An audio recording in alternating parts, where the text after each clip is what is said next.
Greetings, Eagle family. My name is Thomas Bourne. I'm a help desk specialist here at CSU. On behalf of the Coppin IT division, I'd like to welcome you to Bit by Bit. This is our brand new video podcast aimed at discussing all things Coppin Tech. We will be inviting members of the Coppin faculty, staff, and student body to come discuss their various projects, along with tips, tricks, and best practices utilized by users all across our environment. Our goal is to use this platform to help make you, the audience, a more well-rounded and tech-savvy user.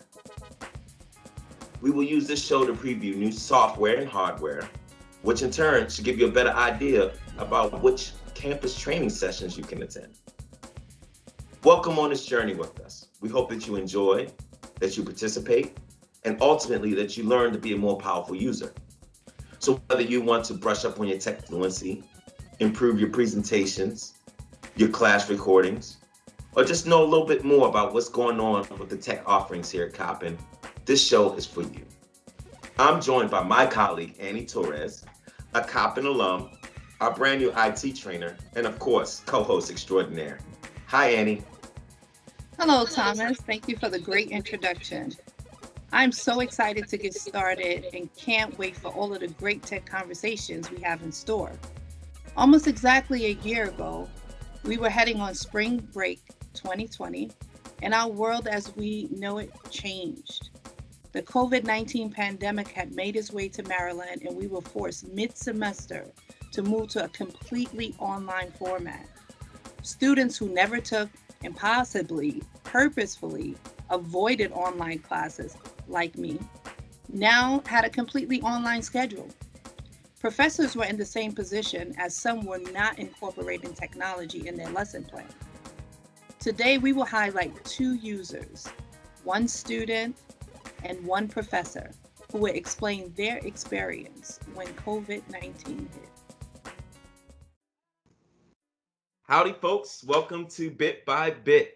I'm very honored to have our first guest here with us today, someone who I've worked with for years, the Honorable Dr. Denyce Watties-Daniels, Associate Nursing Professor here at Coppin. Good afternoon to you. How you doing? You said years too long. Yeah. Well, it's funny. When I tell people I've been working at Coppin for years, they go, what? How old are you? So, it's nice to be able to roll that one out. I've been around for a while, so that's great, We talked briefly earlier this week, and one of the reasons that I wanted to bring you on board here for this show is that you're one of our early adopters, one of our strongest tech professors or tech proficient professors on campus.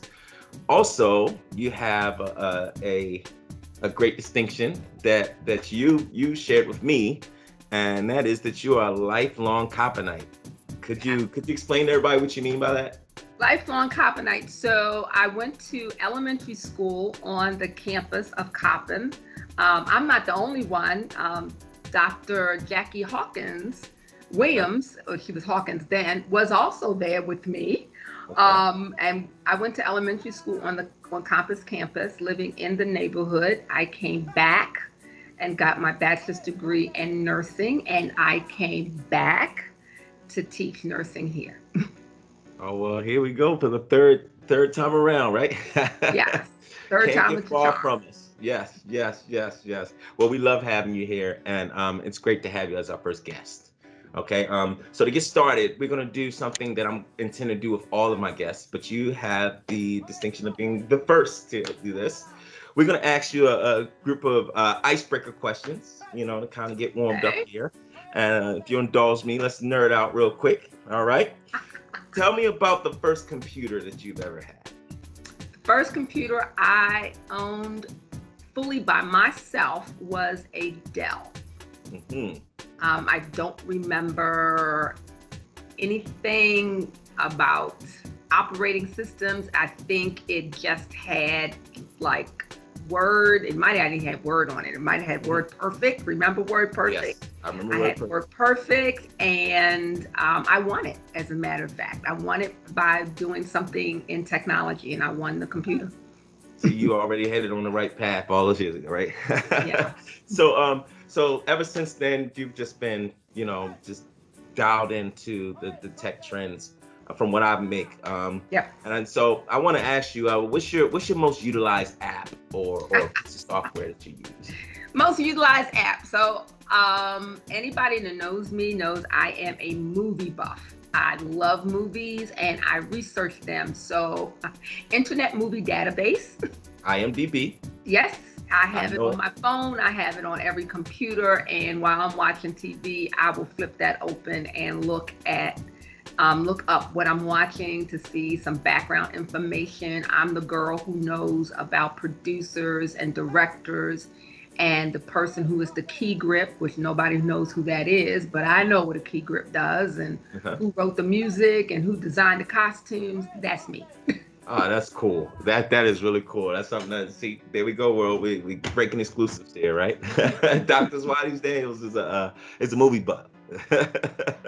Excellent. So with that in mind, what's the last piece of technology you purchased? Last piece of tech I purchased, what did I buy recently? I got an upgrade. I got an upgrade in my my internet. I bought new internet modem and got upgrade on my cable and things like that. Oh yeah, well, given the times, it's important to have that speed and bandwidth there. So exactly. That was perfect time for that. I did. When we transitioned to a virtual world, that's definitely what I did. I went and got boost. Okay. So then with all that in mind, you being the tech person that you are, we'll say, the techie, what's your workspace at home like? So you're not at the office anymore. So now you're at home. Are you I'm gonna sit on the couch and work? Do you have a desk? Well, okay, so I transitioned. So I first started out on the bed, but that didn't work. So then I moved to my family room and my lounge chair. Right now, I have decided my dining room is the best. I went out and got another chair. I got an office chair, a real office chair. I do teach informatics, so I understood about ergonomics. So I had to make sure I had a chair that supported my back, that it didn't hunch my shoulders and things like that. So that's where I am now. I'm sitting in my dining room. I'm actually at my kitchen counter myself. So now look. Yeah, you are a health professional, so that's could you kind of touch on ergonomics and the importance of that? I mean, in these times, I guess everyone needs to pay attention to that. Oh, absolutely, because we're spending so much time online in front of our computer. It's really important that we do not allow the machine to hurt us. We have to interface appropriately. So yes, it's very important to make sure you have the right kind of computer chair, to make sure the screen is so distance away from you, because you will end up with squinting and it will change the way your eyes will adapt to things when you see. I know a lot of people say, I can't see anything close up, but I can see stuff far away because you have been looking in a certain position. Your arms will hurt, your shoulders will hurt. And when we first started in this virtual world, I noticed that my shoulders were hurting. And so that's why I said, wait a minute, I need to lower my because I can't sit like this. I had to lower my shoulders, lower my arm rest, things like that. Right now, I have my feet up in the chair across the dining room table because you need to do that. You need to position yourself in a certain way. See, that's important, and I have my my blue light glasses on right now because I'm sitting in front of the screen all the time. I don't necessarily have an eye problem yet, but I don't want to head that way. All right. So with that in mind, that ends our icebreaker questions. So we're gonna just get to it. Okay. You are, like I said, one of our early adopters, and along with your professorial duties, I'll say. You're involved in several other tech-dependent initiatives in nursing. Could you kind of talk about those things that you're involved in? This was, I think the current position that I have now is just an evolution of my tech life. I am the director of the Simulation Center in the School of Nursing and the College of Health Professions. And if anybody doesn't know anything about simulation, I interface with basically robots every day. They're mannequins. They talk, they bleed, they birth, they do a lot of things. And so I really absolutely love it because it is very tech and you manipulate it. And I have a theater background. Again, I guess why I like movies. I have a theater background, so I bring my theater background into my nursing world, and I set the scenario and the stage and make it real, and it's fun. That's awesome. That's awesome. For anybody that haven't seen it, if you get a chance to check it out, it really is some very interesting things. And the robots, they can alarm you. I've seen one moan and groan while I was in the room, and it kind of caught me off guard there. Well, like I said, early adopter, excuse me. Could you tell me what was it like in one of your courses, pre-COVID, before everything changed, to kind of explain what we mean when we say early adopter? Early adopter. So I was that person that when they first came out with PowerPoint, that I switched all my lectures to PowerPoint. I mean, that revolutionized everything because I used to carry this cart downstairs with stacks of paper. As a matter of fact, somebody said the other day that they remember being able to hear me come down a hall with this squeaky cart. And, with all these papers and everything stacked. And so when that came out, that just revolutionized, and I didn't need all these pieces of paper, that everything I needed to say, I could just put up on a screen. I was the person that would bring in the television or the monitor in class and show videos or show DVDs of certain things going on. I was that person that decided when you guys said, okay, we're going to use Blackboard, I was the one to raise my hand and said, okay, I'm going to try this. And putting everything on Blackboard, just like, okay, got rid of my cart, got rid of so many things. Mm-hmm. I was that person, and it was just fun to me, just to see how it works. Yeah. Now, one of the things you shared with me before was that your courses are completely paperless. Pretty much, yeah. They're pretty much paperless. Everything is loaded on Blackboard. Pretty much everybody in the School of Nursing is that way. It helps the student because they never lose a document. You know how students, when you hand them a syllabus and they will say, oh, I lost it, can you give me another one? Oh, I lost this handout, can you give me another one? You never lose a document, it's always there. And our students are very, very digital, okay? They carry everything on their phone. And so they really don't want a piece of paper. They really want something that they can walk around with. And that we provide that for them. In the College of Health Professions, we provide those things for them. I provide those things for them in my class. Mm-hmm. That's excellent. And now, some of the things that you did adopt, you learned in some of our IT training sessions. Could you talk about some of the training courses you took and the various things that you learned? I took almost everything you had. I took everything and played with it and just went home just to see if it would work. So I took the classes. I was in the Summer Institute. And one of the Summer Institutes, that my institute, VR is very famous, I heard.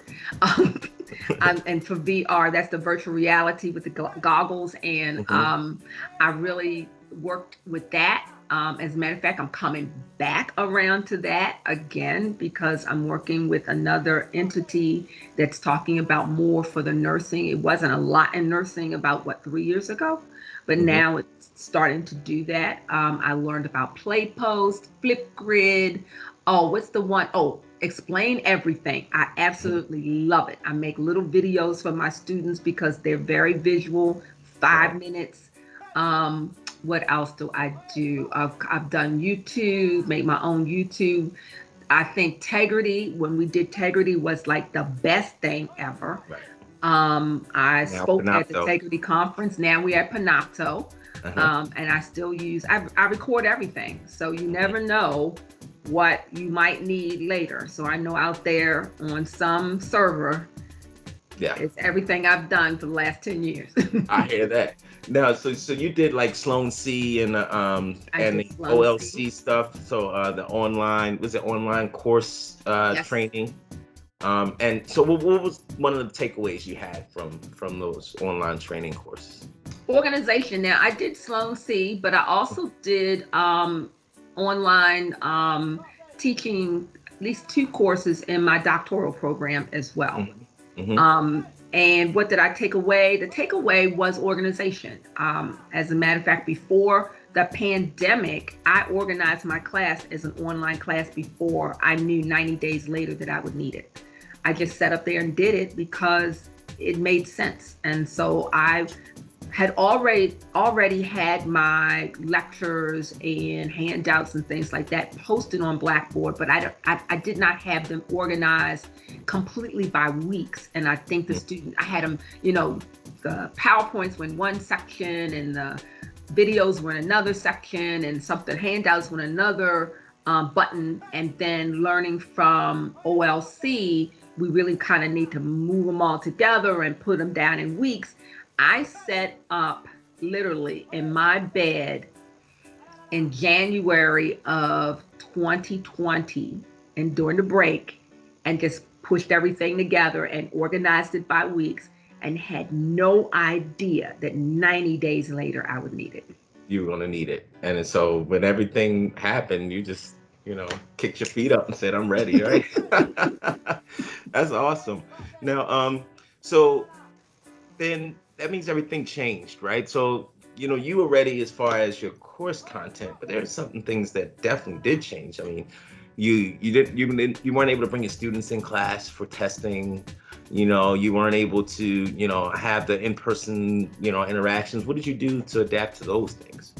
Well, we couldn't bring them in for testing, but, and so let's explain definitely that virtual education and online education are 2 different things. Right. And so teaching virtually, I still did synchronized teaching. Okay, we were still synchronous. If your class met at 9 a.m. on Monday, I met you at 9 a.m. on Monday in Blackboard and I lectured. I think one of the benefits was that I had videos that still allowed the student to interact with me. I'm a very big demonstrator of things. I can demonstrate heart sounds and the way people walk, gaits, and all those other things. My students tell me that all the time. That's the drama background. So they could still see it, even though I couldn't demonstrate it. But then I also pull up different apps on my phone and try to keep my students engaged. Like if you get a right question, I ring my bell. Yeah. See, you have it there, always prepared, right? They wait for my bell. Like, don't I get a bell, Professor? Yes. That's awesome. So you guys do like games and things like that? I played, I'd say I had, when they get a right answer.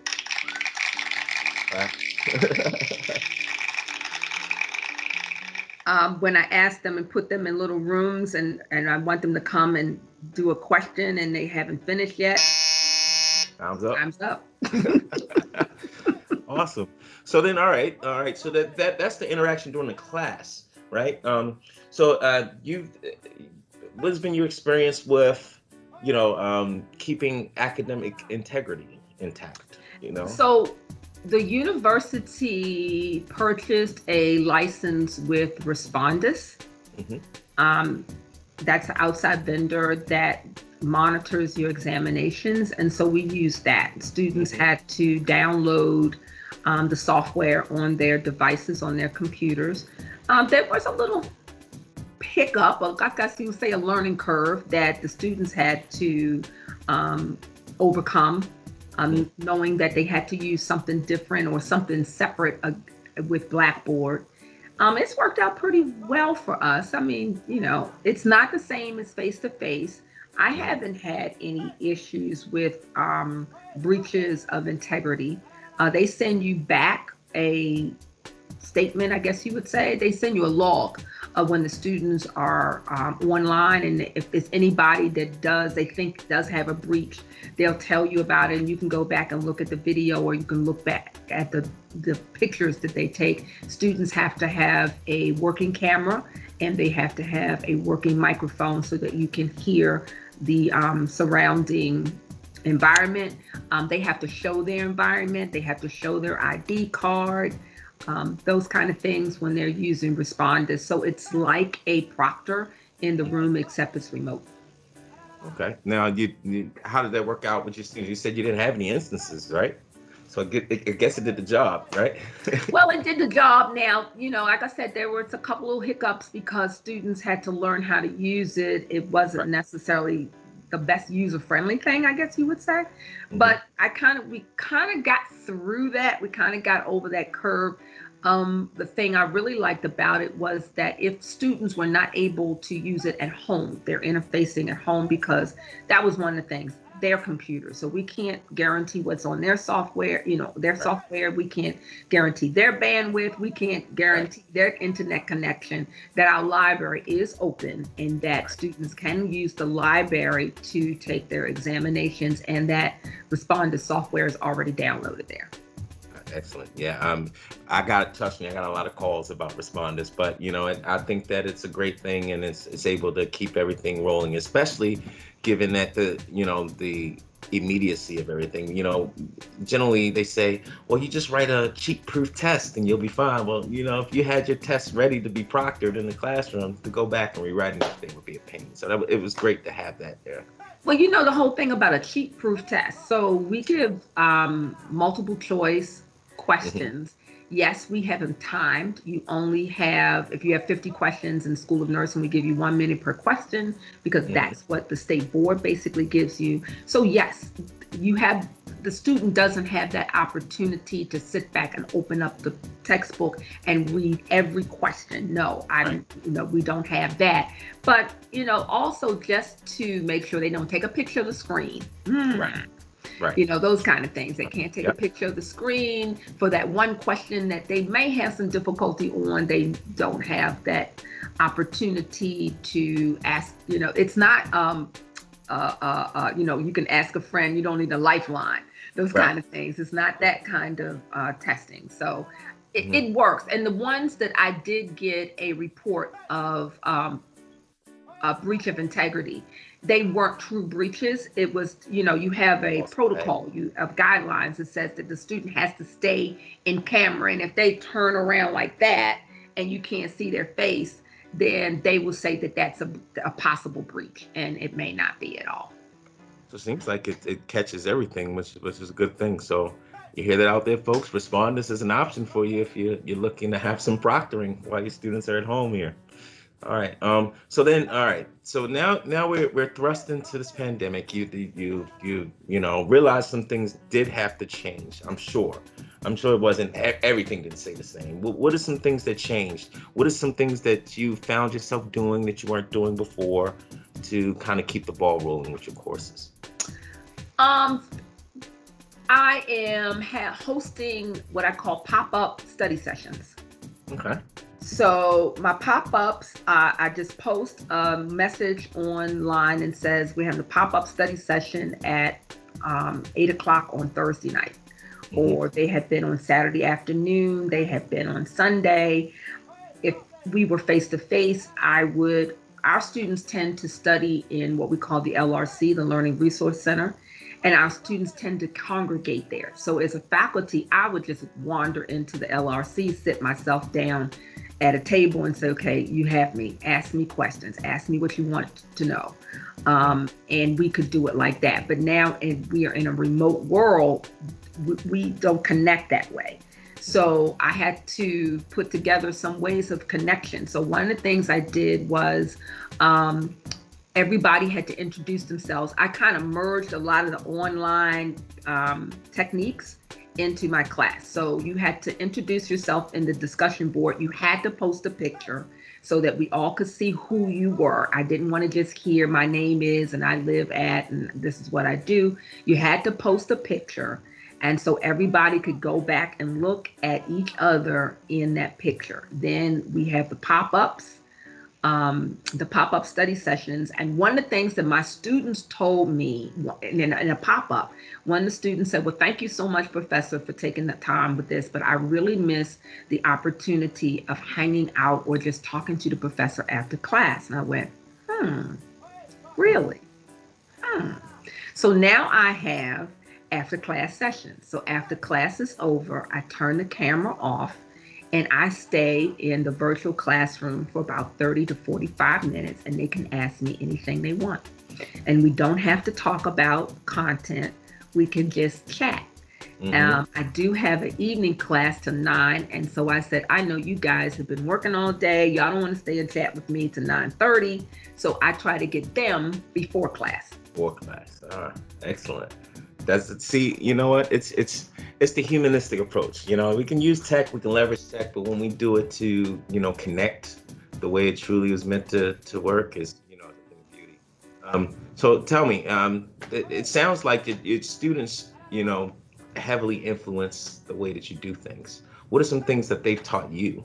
Oh my goodness, what did they teach me? I saw. We have several sections of courses.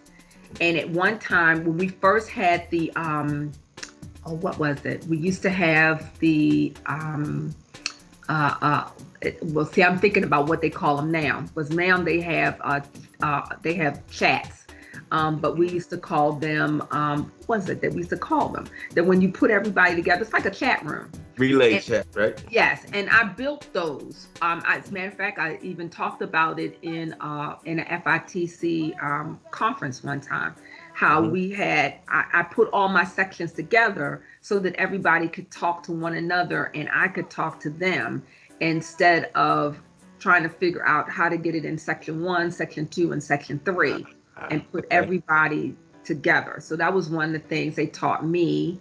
What else have they taught me? They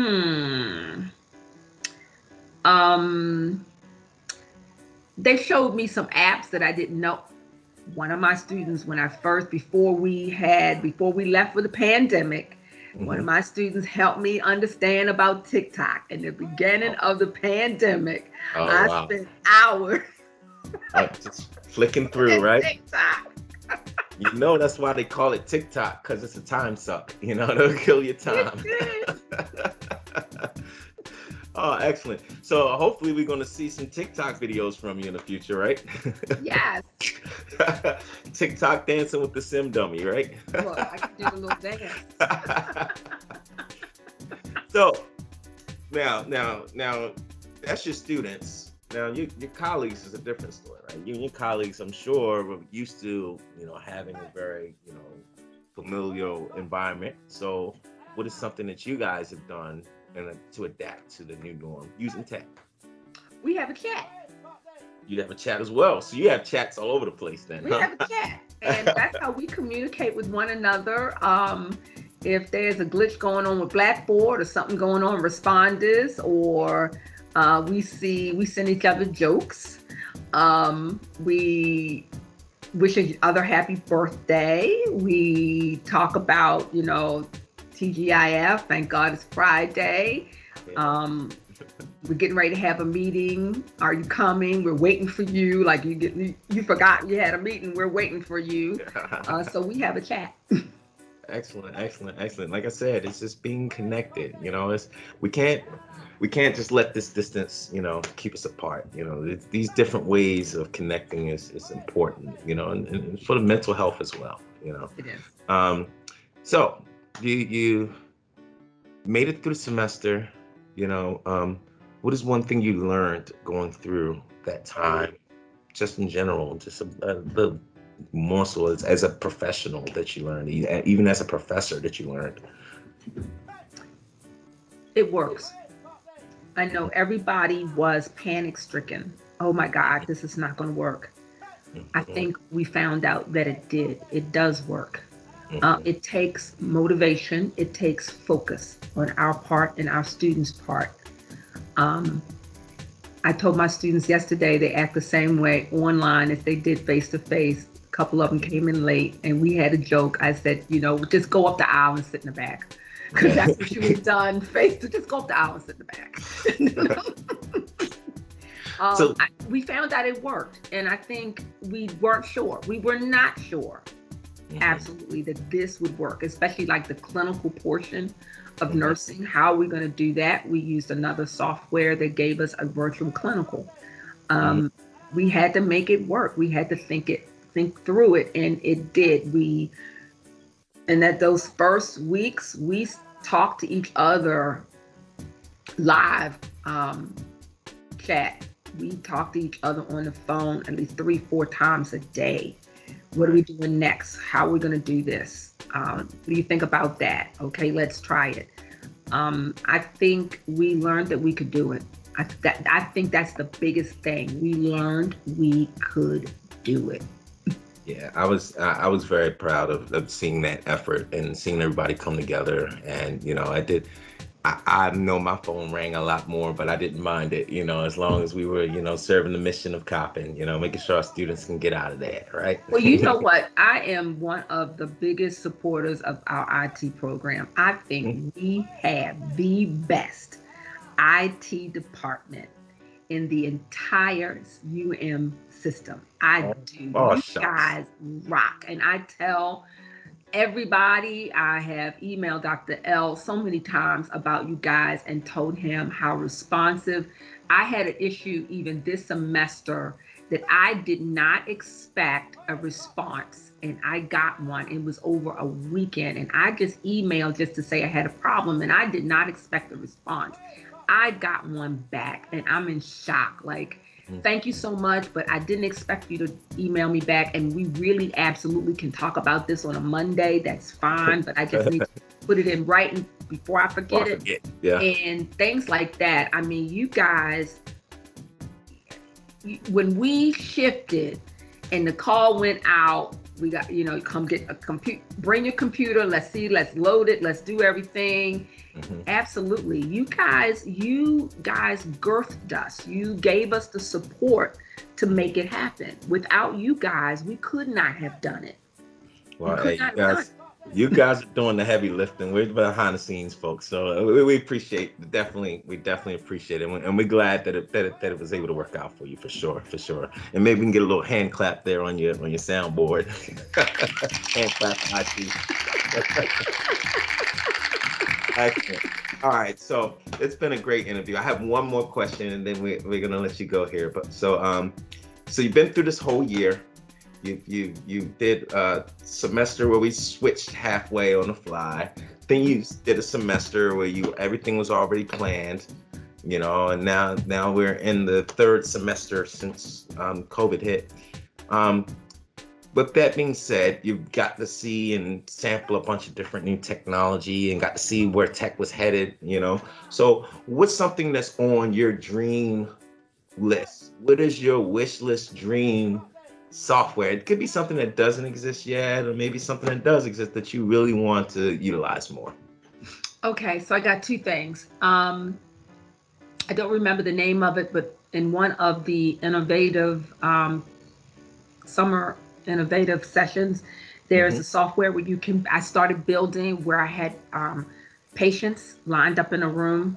I developed a hospital. I had patients lined up in a room, and over each patient was like a chart, and I started building what that patient was so students could triage the patients. I started building that and, got busy in the semester and got away from that. I really want to turn back to that. Okay. And as a matter of fact, the hospital was the picture of the science building. That was the emergency room and things like that. So I really want to get back to that. I'm doing a lot of things in the community now for health related issues. And so I'm starting to getting into podcasting. Okay. And my daughter was helping me understand the power of Instagram instead of just and watching Coppin Instagram live. Yeah. And so I want to do some Instagram live things about just content for students and things like that. So that's my next place. Oh, we look forward to supporting you. Yeah, we look forward to supporting you in those endeavors. Certainly. Dr. Denyce Watties-Daniels, thank you so much. It's been a great honor, and thank you for being one of our first guests. Yeah, all right. Celebration. We'll do the silent clap, right? Wait a minute. There we go. Well, you have a great day, and we'll be seeing you soon. Okay, bye-bye. Hello, good morning. Today we have with us Mr. James Griffin here, who is going to do an interview for our first podcast. Welcome for being our first guest, our first student guest. I have a couple of icebreaker questions for you. We're going to start with first, we'd like you to give us a brief description of who you are, what you like to do.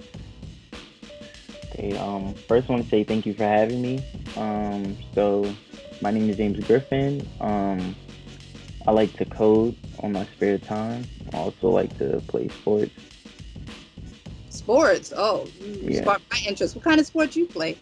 So I like to play basketball. That's something I do all the time. I'm gonna have to take you out on the court, James, now that I know that. Once my shoulder gets better. Okay. I love basketball. I do. Okay, so let's get started with the questions here. Tell us about your first computer that you remember having. Your first computer. Name. What was the name of it? Okay. One of my first computers that I can remember, it was an HP. It was a black HP. I had to share it with my brother and sister. This was about 8th grade in middle school. So it wasn't my first experience on a computer, but it was my first computer I could have. And it was just a good experience. I was able to look up a bunch of things, play computer games. That's when I first got introduced to that. And just able to surf the web. What is your most utilized app or software, James? My most utilized app would be, I would say Google Chrome.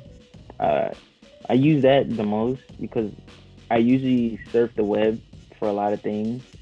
I know there's apps for like emails and there's apps for a bunch of other things to get into, but I just like opening up an app browser just to search up things. Like I'll search up Gmail in Google Chrome, search up YouTube, a bunch of other things instead of just download it directly. I just like it that way.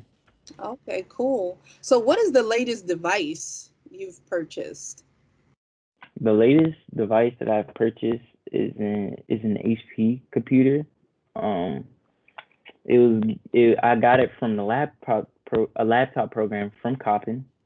I was able to sign up because I didn't have a computer. Well, I had a computer at the time, but it was functioning kind of slow.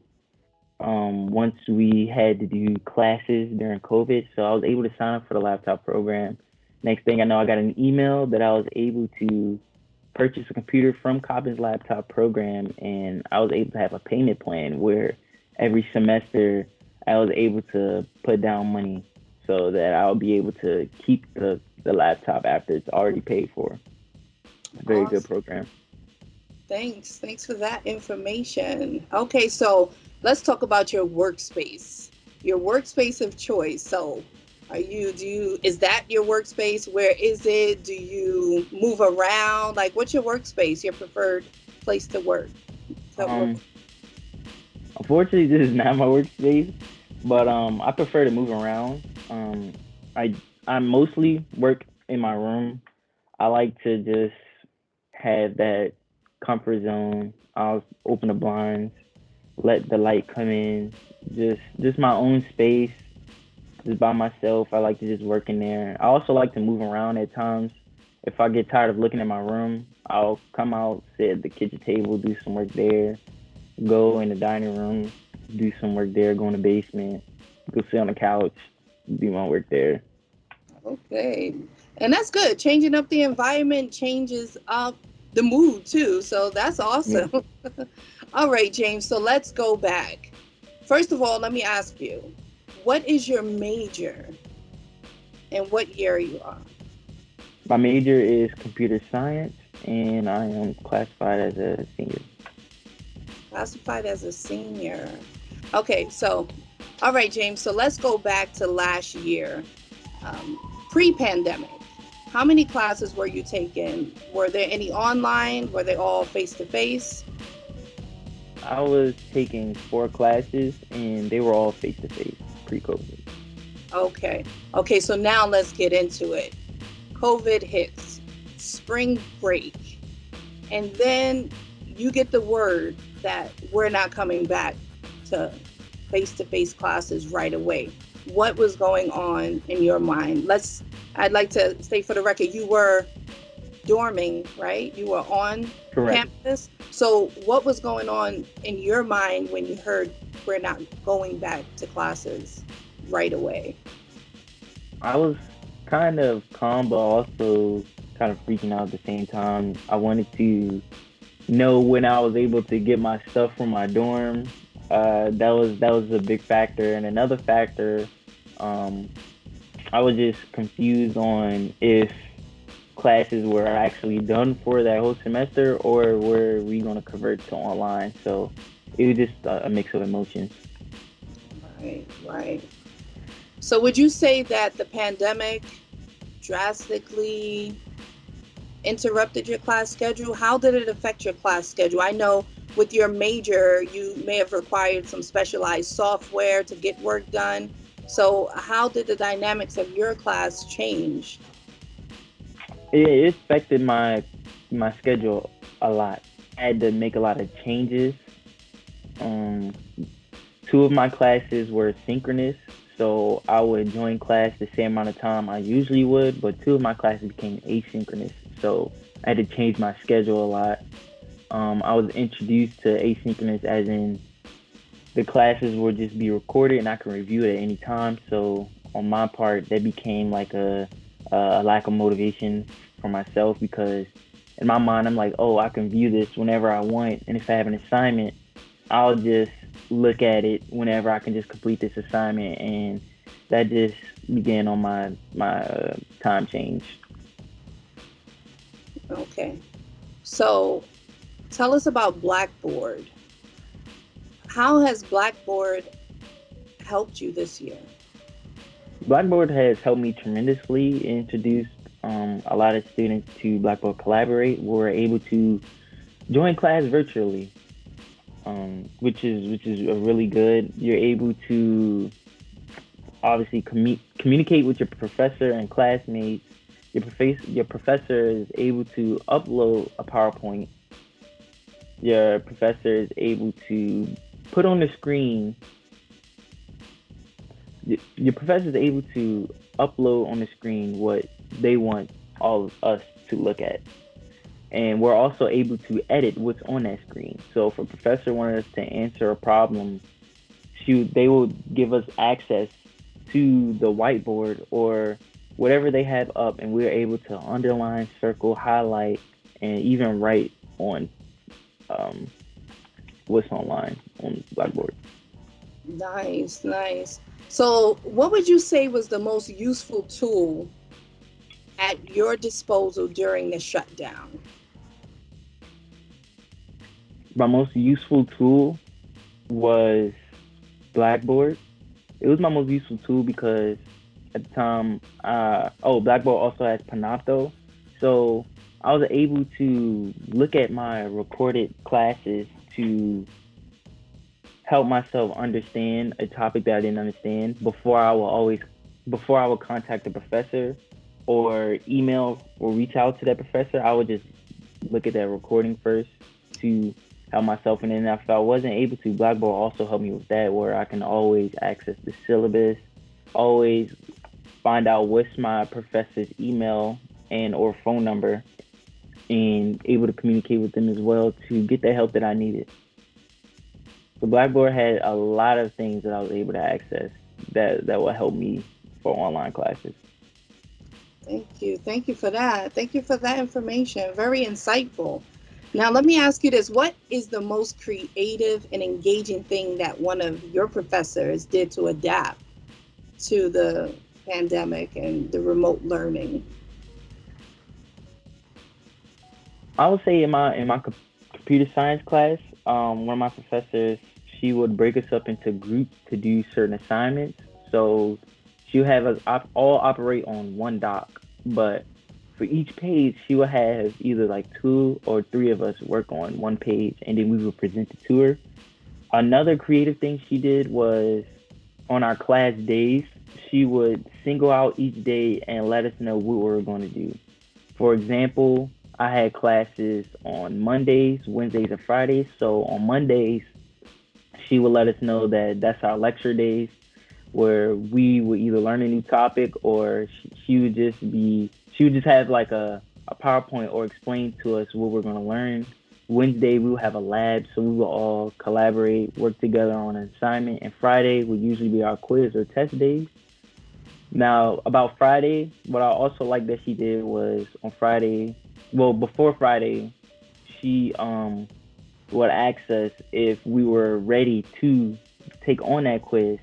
So she would give us questions and everything to see if we were ready as well. And if we weren't, she would give us that Friday to backtrack and review our lectures and redo our labs to basically get that understanding so we would be ready for our quiz. And she also provided us with a software, which was Slack, well, an app.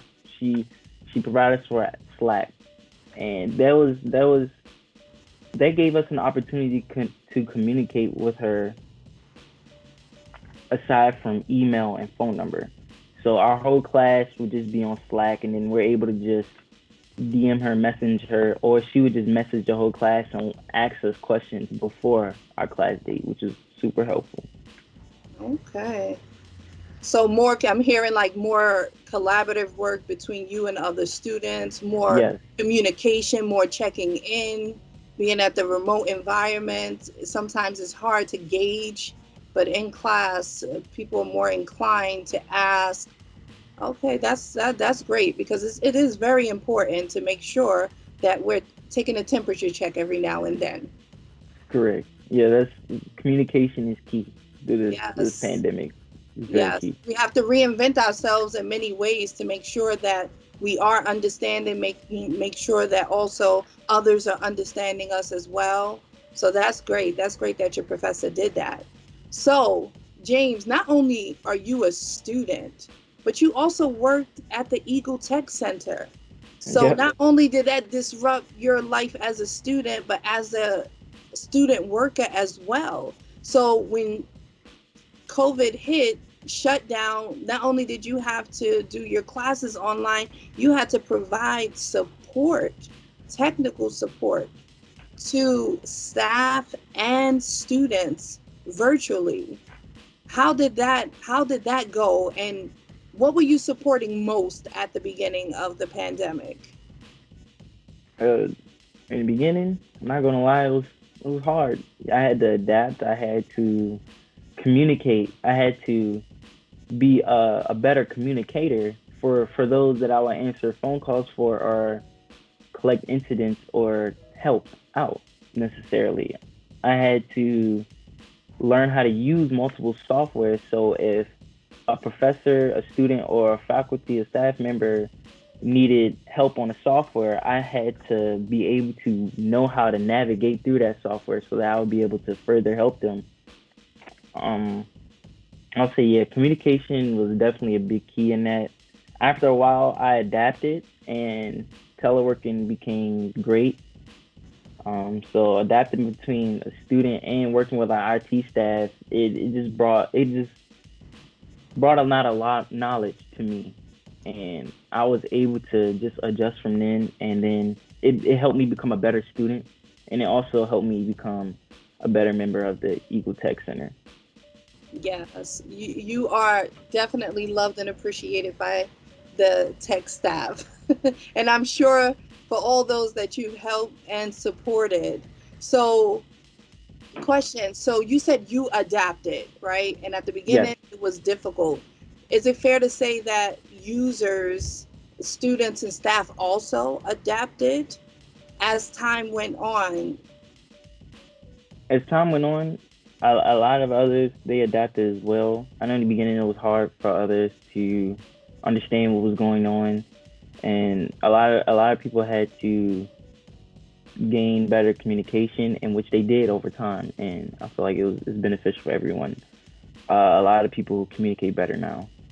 Nice, nice. So wearing both hats now, as a student and as an EagleTech staff member, what is one piece of tech that you think would be useful for users?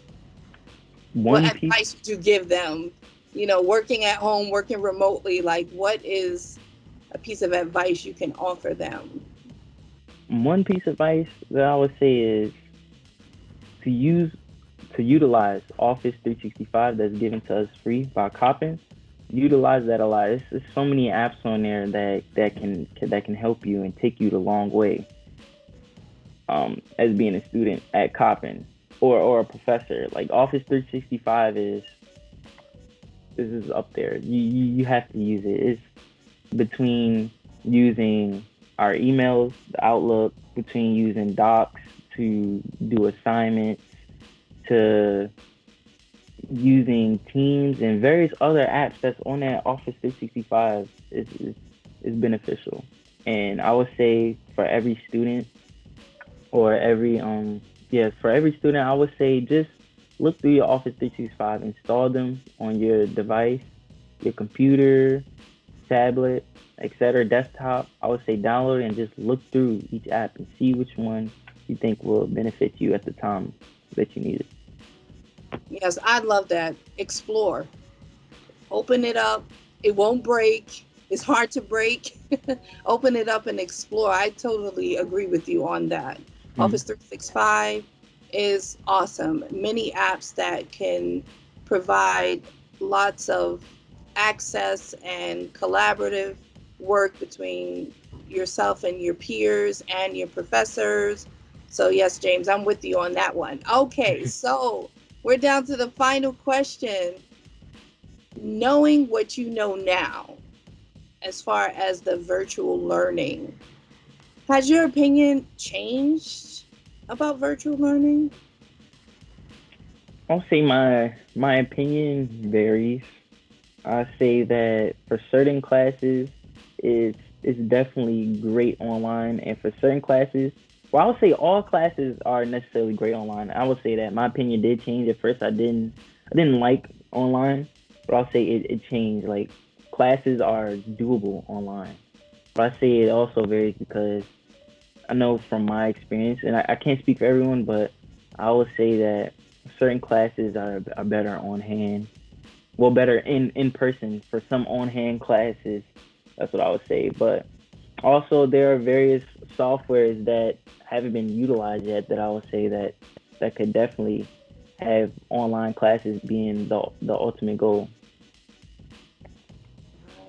And thank you so much, James, for coming and being our first student guest in this podcast. We truly appreciate your time and we wish you well.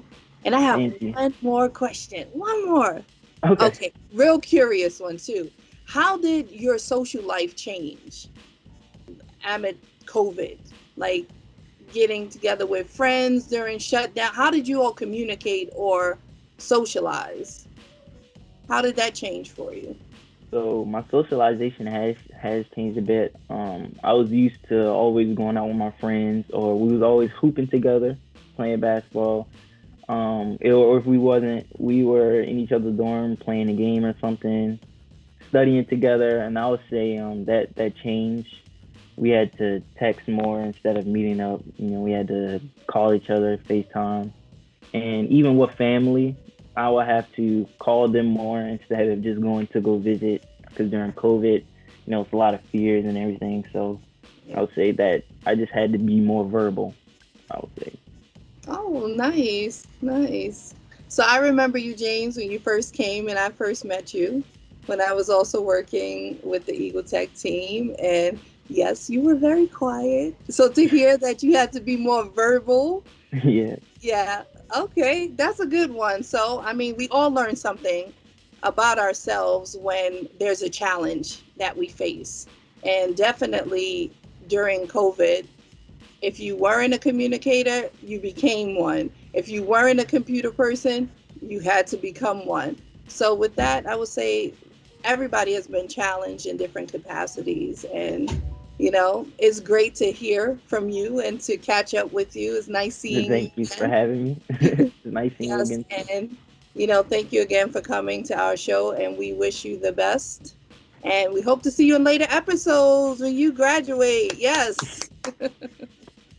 Thank you so much. And with that, we will conclude. Thank you for watching this episode, and we wish you all well. Wow, Thomas, it's amazing to think the reason so many felt this transition was smooth is that many of these systems were already in place. That's right, Annie. A wiser person than me once said that confidence comes from being prepared. But we need to be clear that we do commend the entire Coppin family for how well they adapted and kept the mission of Coppin going through all the adversity last year. The bittersweet part of it all is that this year provided a huge case study on how users utilize and leverage software in the teleworking/commuting environment. Software developers now know exactly the things their users need, and it'll only make these tools way more impressive going forward. One thing I'm really excited about is all of the new changes coming to Microsoft Teams that were highlighted at the Microsoft Ignite conference last month. But I guess we'll save that little bit for next time, won't we? Fact.